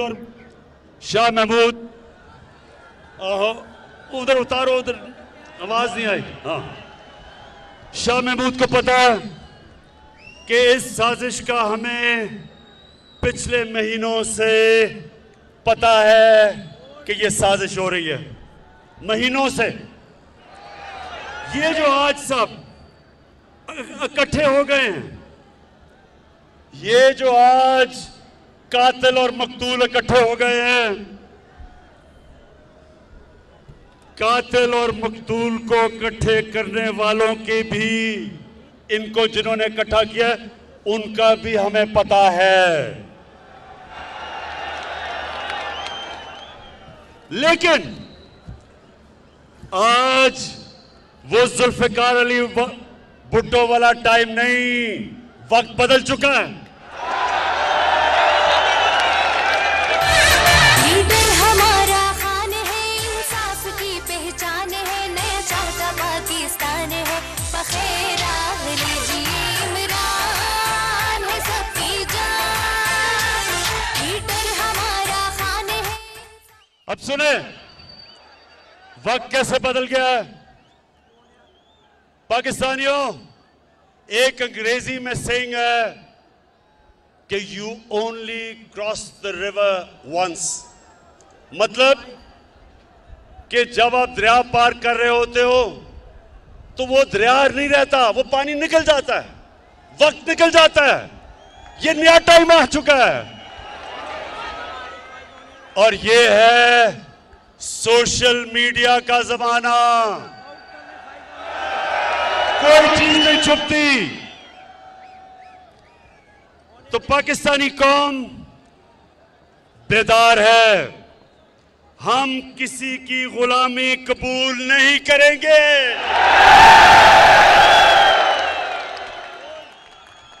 हम सबसे दोस्ती करेंगे, गुलामी नहीं करेंगे।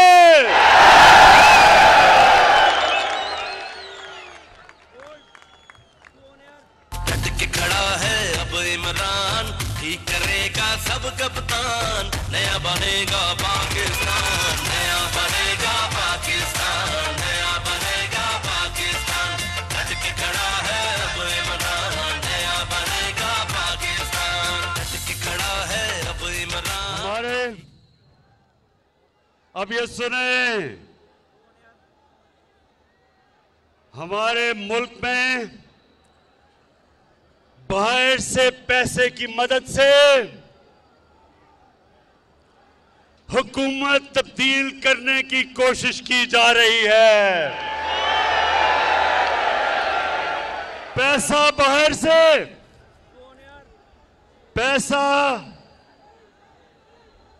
पैसा बाहर से है, लोग हमारे इस्तेमाल हो रहे हैं, ज्यादातर अनजाने में, लेकिन कुछ जानबूझ के ये पैसा इस्तेमाल कर रहे हैं हमारे खिलाफ। और वो मैं अभी आगे बताता हूं। पाकिस्तानी कौम ने, नौजवानों, पाकिस्तानी कौम ने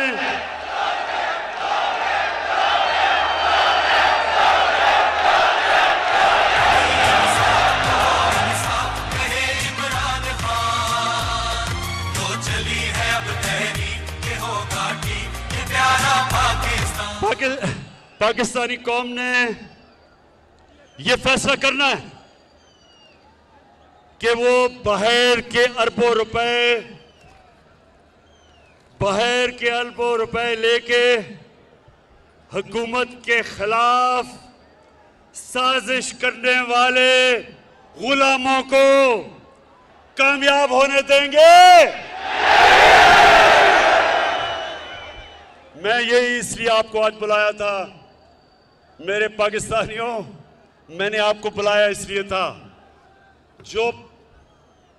जो एक डेमोक्रेट होता है वो अवाम के पास जाता है, वो किसी के पास झुकता नहीं, हाथ नहीं फैलाता, अपनी अवाम के पास जाता है।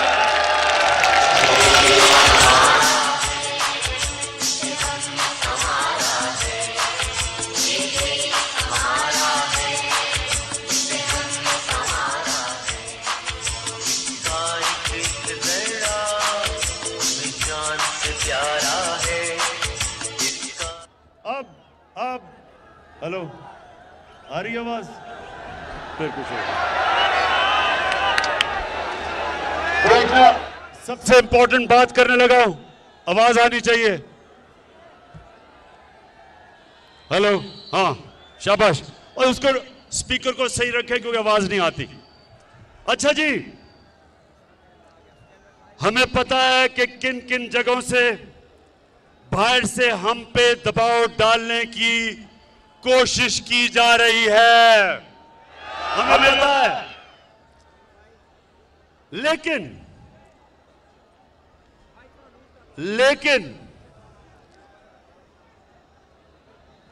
हमारे मुल्क की मफाद में लिखकर हम कह रहे हैं कि हमारे मुल्क की मफाद में, लेकिन लिख के हमें धमकी दी गई है।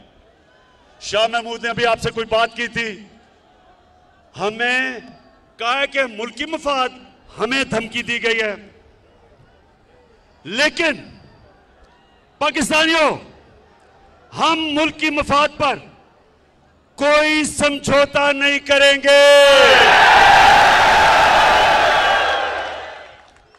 मैं आज कौम के सामने पाकिस्तान की आजादी का मुकदमा रख रहा हूं, आपके सामने।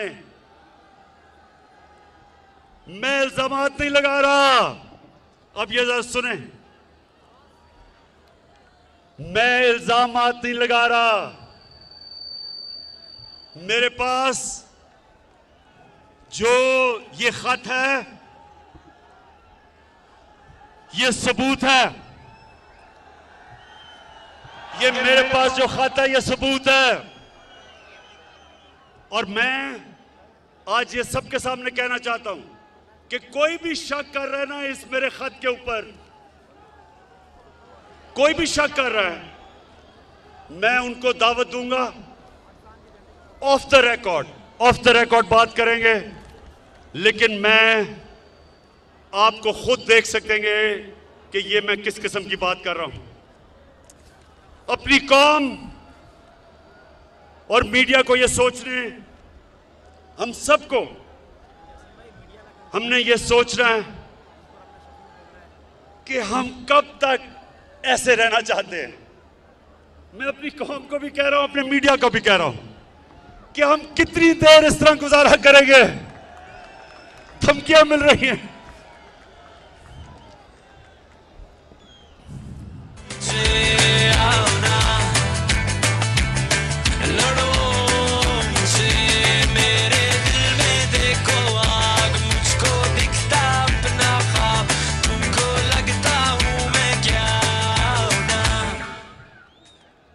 मैं फिर से कह रहा हूं, आज सबके सामने आज दिल खोल के बात कर रहा हूं।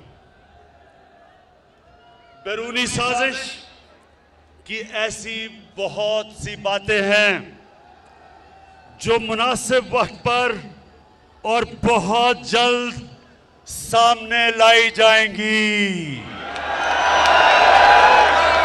तैयार है ना सब? कौम, मेरी कौम ये जानना चाहती है कि लंदन में बैठा हुआ किस किस से मिलता है? फिर से ये जो गोल मोल गोंगलू किस किस से मिलता है? लंदन में बैठा हुआ। और पाकिस्तान में बैठे हुए किरदार किसके कहने के ऊपर चल रहे हैं? पाकिस्तानी किरदार किसके कहने पे चल रहे हैं? आपको अंदाजा है किसके कहने पे चल रहे हैं? बताओ।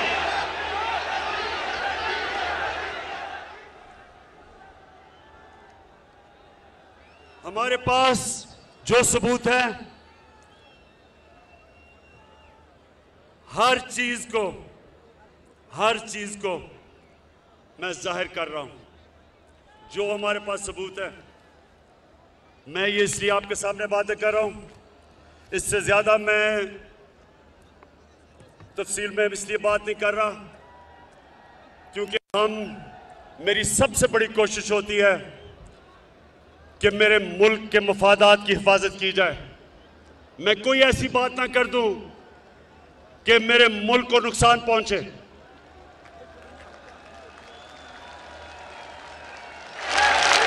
इसलिए मैंने आपसे पूरी बात नहीं की, नहीं तो मैं वो बता भी सकता था। मुझे किसका डर है? मैं तो एक पाकिस्तानी हूं, आपके सामने वो इंसान हूं जिसको मेरा अल्लाह सब कुछ दे चुका है। मुझे तो कोई इंसान कुछ नहीं दे सकता। मैं तो जब सियासत में आया था, अल्लाह ने तभी मुझे सब कुछ दे दिया था। मुझे तो किसी चीज की जरूरत नहीं है। अपने घर में रहता हूं, अपने घर के पैसे देता हूं, खर्चा बर्दाश्त करता हूं। कोई मेरा कैंप ऑफिस नहीं है। मेरा चैलेंज है कि पाकिस्तान की तारीख में किसी वजीर आजम ने अपनी कौम का पैसा इतना कम खर्च नहीं किया जो मैंने किया है।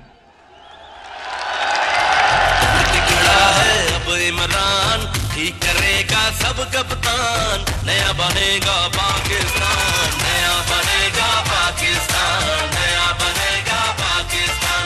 डट के खड़ा है अब इमरान, नया बनेगा। मेरे पाकिस्तानियों एक चीज याद रखना, आप एक अजीम कौम है। अगर हम उस अजमत पे नहीं पहुंच सके, बहुत बड़ी वजह उसकी ये चोर हुक्मरान जिन्होंने 30 साल से इस मुल्क को लूटा है। 90 की दिहाई की मैं बात कर रहा हूं। मैं 70 की दिहाई में और 80 की दिहाई में हिंदुस्तान जब क्रिकेट खेलता था और क्रिकेट खेल के जब पाकिस्तान आता था तो लगता था एक गरीब मुल्क से एक खुशहाल और अमीर मुल्क में आ गया हूं। 90 की दहाई में जब ये 2 करप्ट खानदान इस मुल्क के ऊपर हावी हुए हैं, हर चीज में हम पीछे रह गए। सारे बर्रे-सगीर में हिंदुस्तान आगे निकल गया। 90 तक हम हिंदुस्तान से आगे थे, ह्यूमन डेवलपमेंट में आगे थे। यहां खुशहाली ज्यादा थी, गुर्बत कम थी। बांग्लादेश से हम इतना आगे थे कि कोई तस्वर भी नहीं कर सकता था कि बांग्लादेश भी एक दिन हमारे से आगे निकल जाएगा। इन 2 चोरों ने जब से मुल्क का खून चूस के मुल्क का पैसा बाहर ले जाना शुरू किया, हम पीछे रह गए। और मैं 25 साल से इनका मुकाबला कर रहा हूं। 14 साल अकेला इनका मुकाबला किया है। लोग तो बाद में मेरे पास आए हैं और मैं कभी भी कोई भी जाती मुफादात के लिए इतनी देर जंग नहीं लड़ता। और उस आदमी को जिसको अल्लाह सब कुछ दे चुका था, जितनी देर मैं वजीर आजम बनाऊं, इससे कम अरसे में जब नवाज शरीफ वजीर आजम बना था 18 फैक्ट्रियां बना चुका था। सरकारी बैंकों से पैसा लिया, फैक्ट्रियां बताई, सरकारी बैंक से कर्जे माफ करवाए। इसको बिजनेस नहीं कहते, इसको डाका कहते मुल्क के ऊपर। वही जरदारी, उसके पास क्या था, आज शुगर मिल्स अरबों अरबोपति है, मुल्क मकरूज करके अरबोपति। तो मेरा इनसे कोई जाती लड़ाई नहीं है। मैं वो पाकिस्तानी हूं, जब मैं 18 साल की उम्र में क्रिकेट खेलनी शुरू की पाकिस्तान के लिए, तो हम वो कमजोर टीम समझे जाते थे, हमारा कोई हैसियत नहीं था दुनिया में। और मुझे ये फख्र है कि मैं वो कप्तान बना जिसने पाकिस्तान को हर दुनिया के मुल्क में जिताया और वर्ल्ड कप जिताया। और मुझे फख्र था कि हमने अपनी मुल्क को ऊपर लाके देखा। जो हमारे पाकिस्तानी थे उनको फख्र होता था टीम के ऊपर। हिंदुस्तान के साथ, पाकिस्तानियों ये सुनो जरा, नौजवानों ये सुनो, 24 मैच में मैं वनडे क्रिकेट में मैं कैप्टन था हिंदुस्तान के साथ। 24 मैच, 19 जीता था। और वाहिद कैप्टन हूं जो हिंदुस्तान में जाके उनके एम्पायरों के बावजूद वहां से जीत के आया। कहने की ये बात है कि मुझे फख्र होता था कि मैं मुल्क का सर ऊपर करता हूं, मैं अपने मुल्क को लीड करता था। जब हमारी टीम जीतती थी सारे मुल्क में लोगों को फख्र होता था। तो मुझे इसलिए तकलीफ थी कि इस तरह के लोग मुल्क के ऊपर आए, मुल्क को लूटा।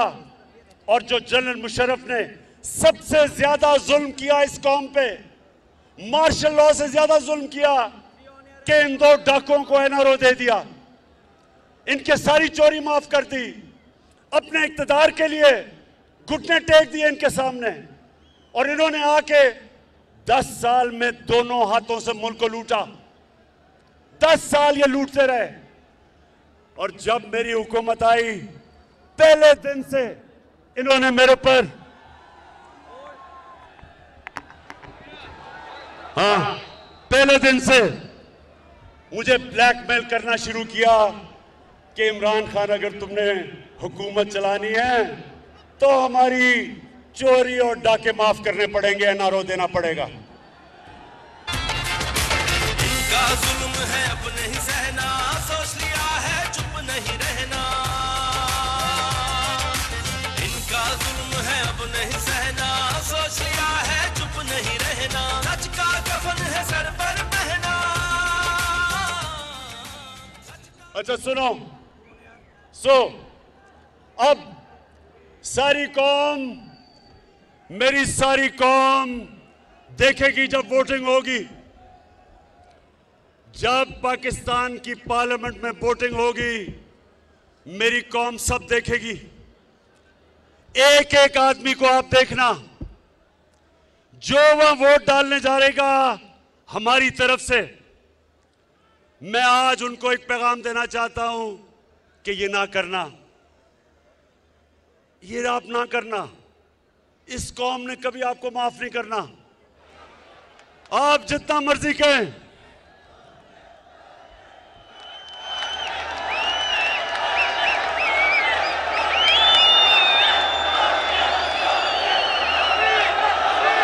आप जितना मर्जी कहेंगे कि जी वो देखे ना, हमारे से हुकूमत ने अच्छा नहीं किया, देखें जी उन्होंने मेरे काम नहीं किए, देखें जी वो महंगाई नहीं रोकी गई।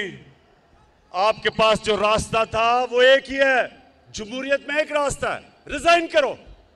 अगर आपको हुकूमत नहीं पसंद आ रही तो रिजाइन करो। लेकिन 25 करोड़ रुपए सामने रख के और कहना कि जी तब आपका ज़मीर जाग जाए, वो कौम नहीं मानने लगी, कौम आपको माफ नहीं करेगी। ये कौम आपको माफ नहीं करेगी। सोशल मीडिया का जमाना है, हमेशा जब वो ज़मीर फरोश को प्रेस करेंगे तो आपकी शक्लें आ जाएंगी सामने। और आज मैं अपने नून लीग और पीपल्स पार्टी के एमएनएस को भी आज पैगाम देना चाहता हूं। मुझे ये बताएं कि आपने तो सारा वक्त कहा था कि नून लीग वालों कि जरदारी का पेट फाड़ के चोरी का पैसा निकालना था आपने।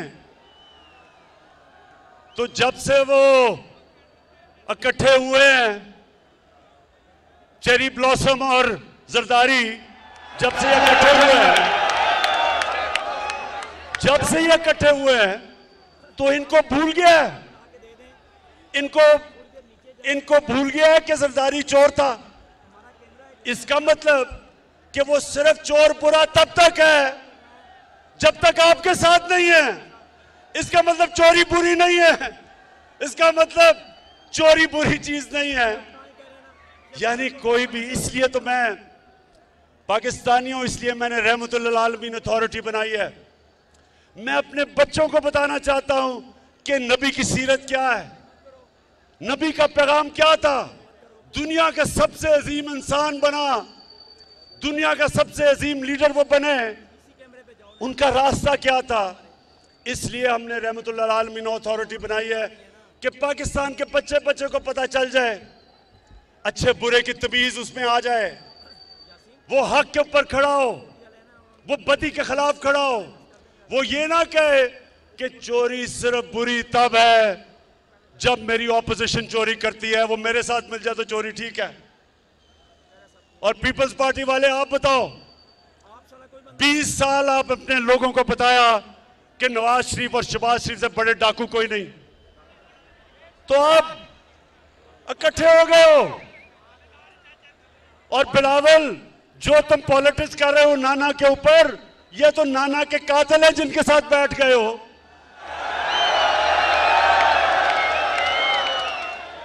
तो इंशाअल्लाह मुझे उम्मीद है कि हमारे लोग वापस नहीं आएंगे, सिर्फ नून लीग के और पीपल्स पार्टी के एमएनए जिनको पता है कि ये कितनी बड़ी साजिश हो रही है मुल्क के खिलाफ, उनके भी ज़मीर जाग जाएंगे।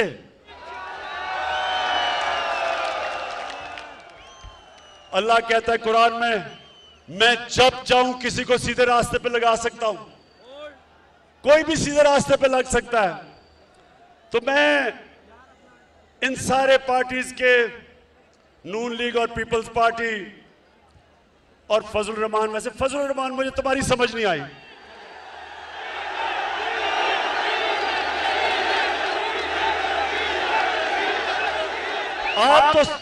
आपकी तो पॉलिटिक्स ही दीन के ऊपर है, आपकी पॉलिटिक्स दीन के ऊपर है। और कौन, अल्लाह किसको, अल्लाह वो किसको सादत बख्शता है कि यूनाइटेड नेशंस में जाके अपने नबी सल्लल्लाहु अलैहि वसल्लम के साथ खड़ा हो और उसकी शान में जो गुस्ताखी होती है, किसको अल्लाह वो इतना बड़ा इनाम बख्शता है कि वो जाके यूनाइटेड नेशंस में इस्लामोफोबिया के खिलाफ रेजोल्यूशन पास करवाता है और 15 मार्च को इस्लामोफोबिया का दिन बनाया जाता है। फजल रहमान, आपको तो अल्लाह ने नहीं ये इज्जत बख्शी, और उसकी वजह है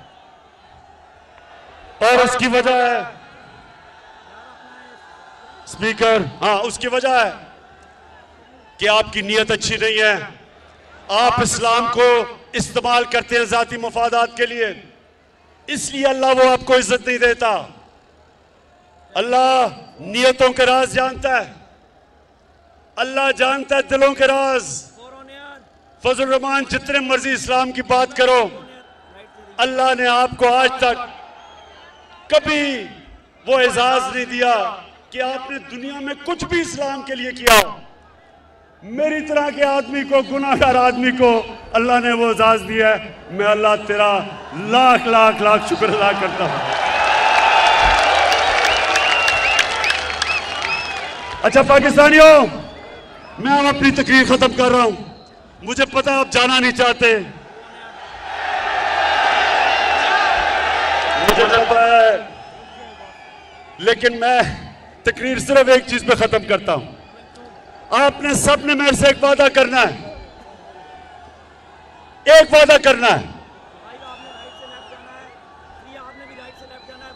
कि आप मेरी कौम कभी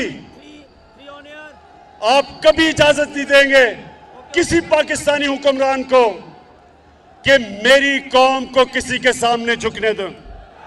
हाँ, बताएं, कभी इजाजत न देना, कभी आपने इजाजत नहीं देनी किसी हुक्मरान को वो किया जो उन्होंने हमारे पाकिस्तान में अमेरिका की जंग लड़के किया, उसमें शिरकत करके 80,000 पाकिस्तानियों की कुर्बानी दिलवाई, हमारे कबायली इलाके को बर्बाद करवा दिया।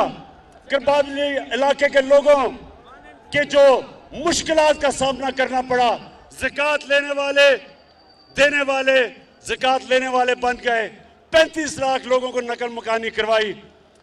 कभी मेरी कौम किसी हुक्मरान को आपने इजाजत नहीं देनी कि हमारे मुल्क के मफादात के खिलाफ, हमारे लोगों के हकूक के खिलाफ कोई भी हुक्मरान जाए।